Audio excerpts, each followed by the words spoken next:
जय श्री राम दोस्तों। आज हम आप सभी के लिए अपरा एकादशी का व्रत कथा लेकर आए हैं। एक दिन युधिष्ठिर भगवान श्री कृष्ण से पूछने लगे, हे कृष्ण, जेठ मास के कृष्ण पक्ष में आने वाली एकादशी का क्या नाम है तथा इसके बारे में मुझे विस्तार पूर्वक बताइए। तब श्री कृष्ण ने कहा, हे युधिष्ठिर, आपने जन कल्याण के लिए बहुत ही उपयोगी प्रश्न पूछा है। जेठ मास के कृष्ण पक्ष में आने वाली एकादशी का नाम अपरा एकादशी है।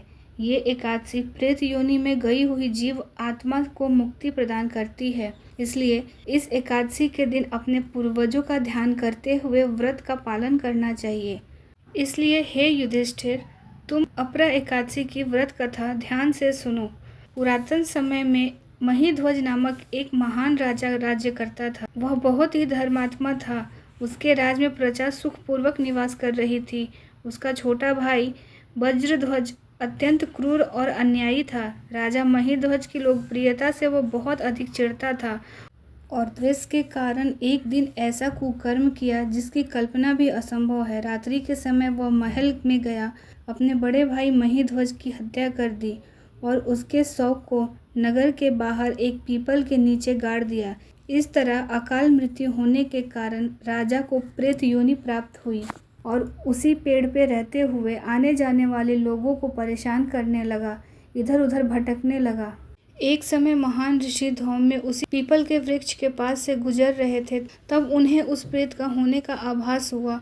अपने तपोबल से उन्होंने उस प्रेत को देखा और यह भी जान लिया कि उसकी यह दुर्दशा कैसे हुई है। उदार मन वाले ऋषि ने प्रेत योनि में रहने वाले राजा को पेड़ से नीचे उतारा और प्रलोक विद्या का दान दिया। करुणा से विभूत होकर ऋषि ने राजा को प्रेत योनि से मुक्ति प्रदान करने हेतु अपरा एकादशी का अनुष्ठान किया और एकादशी का पुण्य फल राजा को अर्पित कर दिया।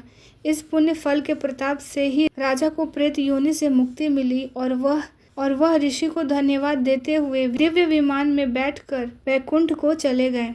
कथा को समाप्त करते हुए भगवान श्री कृष्ण कहते हैं कि हे युधिष्ठिर, जो भी मनुष्य अपरा एकादशी को श्रद्धा और निष्ठा पूर्वक पालन करता है वह असीम पुण्य सर्जित करता है। अपरा एकादशी ब्रह्म हत्या, भ्रूण हत्या, धन संचय के लिए, गुरु की निंदा आदि पापों से मुक्ति प्रदान करने के लिए सर्वोत्तम मार्ग है।